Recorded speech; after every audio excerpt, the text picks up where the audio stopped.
São poucos os personagens que aumentam sua fama com o passar dos séculos, e são ainda menos os que se prolongam na memória coletiva. Sempre que ocorre um fato trágico, um homem que em sua época não era mais do que um médico culto, com afeição pela astrologia e um lápis inquieto. Com o passar do tempo, conseguiu se tornar o nome clarividente mais aclamado por suas supostas profecias. Alguns lhe atribuem a suposta previsão de marcos como a Revolução Francesa, o assassinato de John F. Kennedy, a Alemanha Nacional Socialista, a morte do rei Henrique II da França. Entre outros exercícios de adivinhação que fizeram com que até o dia de hoje, inclusive, seus textos continuem sendo lidos para buscar pistas sobre o futuro. Hoje, vamos conhecer a vida de Nostradamus, sua metodologia, seus instrumentos, seu legado e suas influências que o levaram a ser o que conhecemos hoje como o profeta, o místico, o vidente Nostradamus. O verdadeiro nome de quem conhecemos como Nostradamus é Michel de Notre Dame. A data de seu nascimento, como muitos dados de sua vida, é incerta.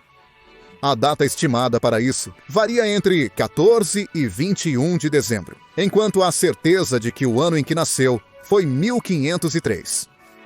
Nostradamus nasce em pleno Renascimento na cidade de Rémy, na Provença, na França, no século XVI, filho de Jacobo de Notre Dame, um notário renomado do governo de Saint-Rémy, e de Rainieri, uma jovem francesa que era neta de um proeminente médico da cidade.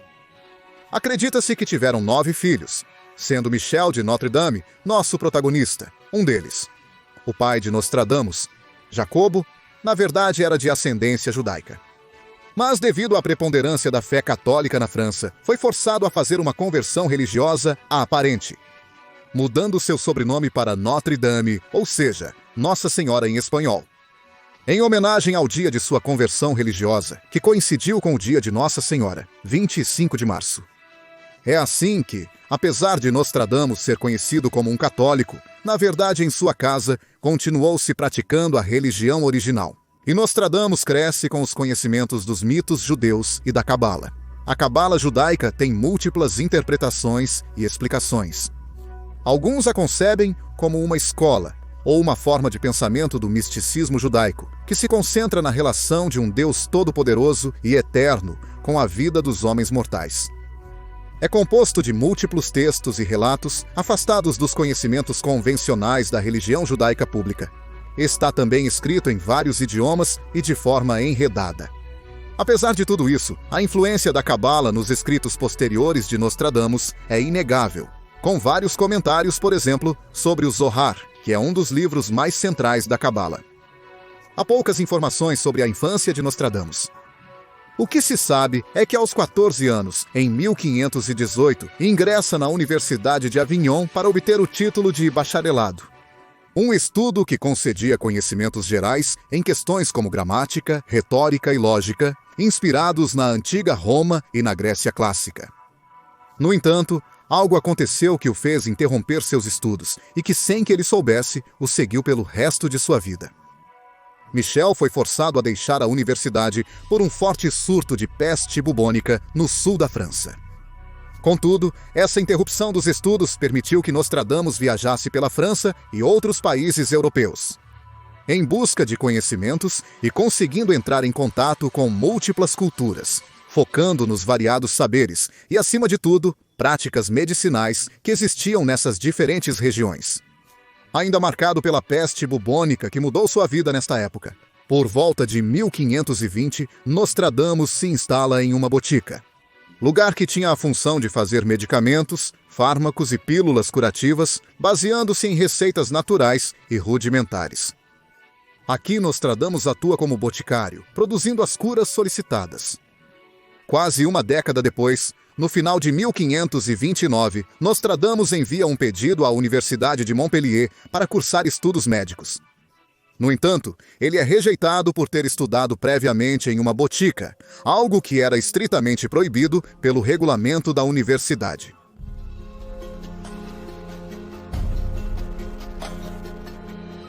Isso representou um ponto de virada em sua vida, já que Nostradamus havia desenvolvido uma grande paixão pelas artes médicas e de cura. No entanto, sem um diploma oficial, ele precisava se virar com seus próprios meios para poder sobreviver e trilhar seu caminho nesta carreira. Desnecessário título ou renome. Por seus amplos conhecimentos sobre medicamentos e os diferentes remédios e práticas que foi conhecendo enquanto viajava pela Itália e Espanha, além da necessidade iminente de pessoal de saúde no sul da França. Michel decide se tornar um médico da peste, como era chamado naquela época. Ou seja, um médico com a função de combater e assistir os doentes por pestes como a bubônica. Em 1530, como médico da peste, começa a ganhar fama regional rapidamente. Impulsionado por seus métodos, que davam bons resultados, e pela atitude temerária com a qual tratava os pacientes doentes, ele é consagrado como médico de pragas, e começa a ser muito requisitado nas vilas que tinham surtos de doenças. Sendo tão bons os resultados de seus serviços que a capital de Provence, em Eixis, concedeu-lhe uma pensão vitalícia para que trabalhasse em sua cidade. Mas você deve estar se perguntando, quais foram esses métodos tão eficazes que Nostradamus empregou para ganhar tal fama, pois o foco de Nostradamus se baseava em várias frentes. Primeiro, ele criou o que chamava de pílula de rosas, uma preparação à base de pétalas de rosas, serragem, cravos, cálamo e aquilária, que supostamente mitigavam as doenças. Também recomendava manter uma boa higiene, especialmente em relação aos falecidos, e respirar muito ar fresco no campo. E se opunha à técnica da sangria, que era uma prática comum naquela época, que consistia na extração de sangue como método curativo para os doentes.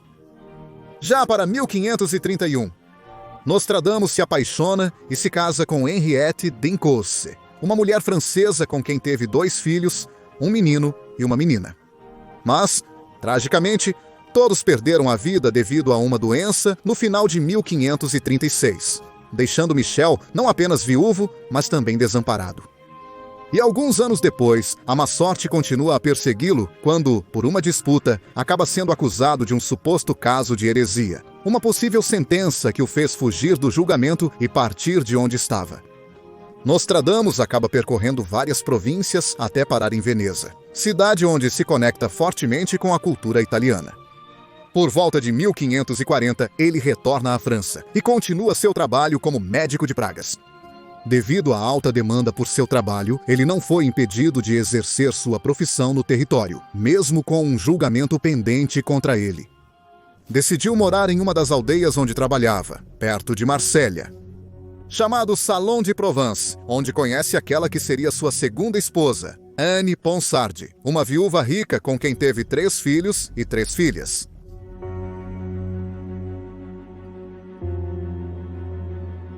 Entre as pensões e os pagamentos que possuía por seus serviços médicos, a economia das retribuições como médico e o adiantamento do bom estado financeiro de sua nova esposa. Nostradamus decide se distanciar da área da saúde e do trabalho cotidiano para se dedicar a fundo a uma de suas paixões, a escrita. Meio que sempre lhe havia chamado a atenção. Dado este motivo, para 1550, Michel se propõe a realizar a produção de um almanaque emitido sob o nome de Nostradamus. Pois, após ter estado em Veneza no passado, opta por latinizar seu sobrenome de Notre Dame, por preferência da época e sua cultura. É aqui que começa a vida deste personagem profético, que começa emitindo os já comentados almanaques, que funcionavam como noticiários curtos e baratos e que apresentavam as previsões para o próximo ano. Estes eram compostos de 12 poemas de 4 linhas, ou seja, uma quadra, que expunham previsões em melodia rimada. Com uma forma incoerente, imprecisa e, acima de tudo, esotérica, o que concedia uma interpretação ampla e dava certo misticismo e peculiaridade ao autor. Seu primeiro almanaque focou em previsões astrológicas, o que recebeu uma aprovação generosa, então ele continuou escrevendo almanaques em formato anual. Por sua vez, ele opta por gerar vários poemas soltos que supostamente preveriam uma ampla gama de eventos futuros na França e na Europa. Apesar disso, até hoje não existem cópias desses primeiros almanaques da década. Mas o que se sabe é que, a partir deles, este personagem ganhou grande fama como clarividente e místico, pela intriga e alvoroço que era gerado em torno de seus versos quando eram publicados. Apenas 5 anos depois de ter começado com a apresentação de seus progressivamente famosos almanaques em 1555, decide redigir o primeiro volume do que seria sua obra mais reconhecida. Batizada como As Profecias e originalmente chamada Os Séculos, a qual contava um número total de 342 profecias e um prefácio. Este livro apresenta a maioria das previsões mais conhecidas da atualidade. E isso deu a alguns dos seus poemas extensões de até 10 séculos. Além disso, continuava produzindo poemas para que posteriormente fosse apresentada uma edição póstuma, com 942 poemas acumulados em uma mesma edição. Muitos aspectos se destacavam em suas profecias. Nesta se destacavam fatos que o fascinavam e que eram, além de extensa discussão para a época, como as mudanças climáticas, as guerras e os desastres naturais. Estes mencionavam personagens clássicos como reis e chefes militares. E usava formas muito específicas de escrita ambígua, esotérica e a aplicação de diferentes idiomas. É assim que se concebem as previsões, segundo seus seguidores. Uma das primeiras supostas previsões que o tornou famoso, apesar de ter mais de um século de morto, foram os fatos do Grande Incêndio de Londres, em 1666. O poema dizia: o sangue dos justos cometerá uma miséria em Londres, queimando através do relâmpago de 23/6, a velha senhora cairá de seu alto palácio. Vários da mesma seita serão assassinados. Alguns entenderam este poema como uma alegoria direta a este evento, já que menciona um incêndio em Londres. Além dos números 23/6, que para alguns numerólogos indicam o ano 1666. Além disso, o incêndio não teve muitas fatalidades, e outros elementos do texto são pelo menos ambíguos. Este profeta intuitivo abrangeu tantos países e lugares dentro de suas quadras, como Londres, Paris, o leste da Europa, entre outros lugares, o que o ajudou a expandir o alcance de suas mensagens. Vemos posteriormente a suposta profecia da Revolução Francesa, com a seguinte citação: quando as beliches forem viradas pelo turbilhão e os rastros cobertos por mantos, a nova república será perturbada pelo seu povo. Neste momento, os vermelhos e brancos governarão erroneamente. De acordo com os seguidores de Nostradamus, isso descreveria a rebelião social pela perturbação da república de seu povo. A aparição de um redemoinho, como a figura da revolução e o mau governo dos vermelhos e brancos, que parecia ser uma alegoria à monarquia.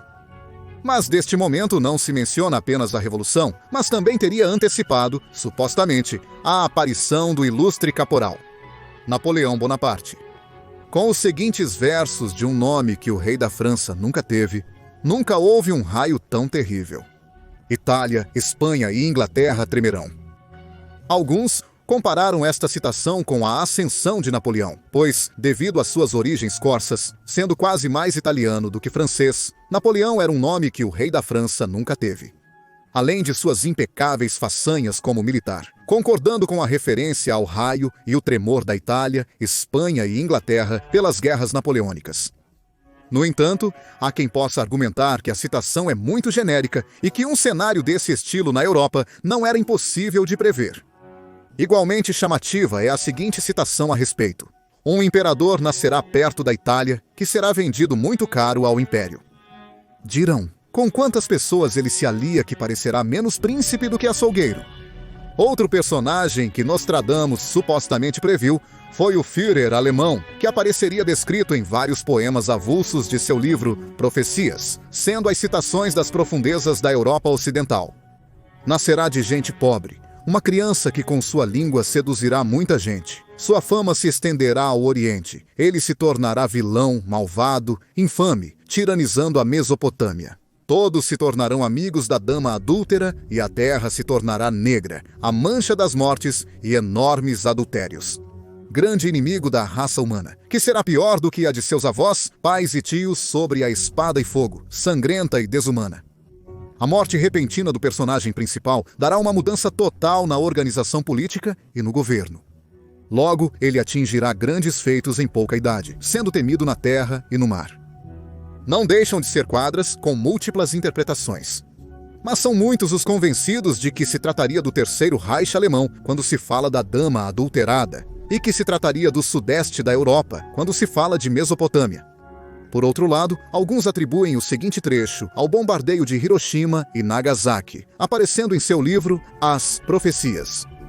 Perto das portas e dentro de 2 cidades haverá 2 flagelos, como nunca se viu nada igual: fome dentro da peste, pelo ferro fora lançados. Pedir socorro ao grande Deus imortal.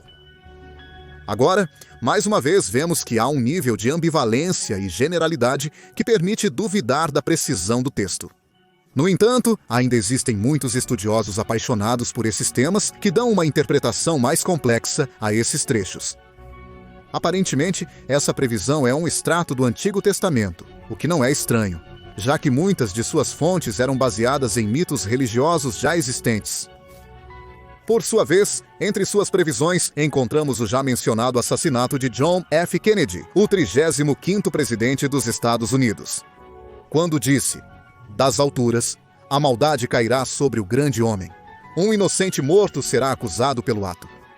A alusão a este inocente morto, acusado pelo ato, costuma ser vinculada a Lee Harvey Oswald, o franco-atirador que supostamente teria sido o responsável pelo magnicídio contra Kennedy e que poucos dias depois morreu alvejado antes de testemunhar.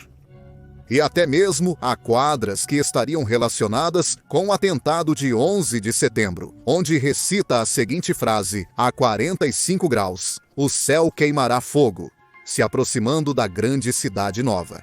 No instante, grande chama espalhada saltará quando se quiser testar os normandos."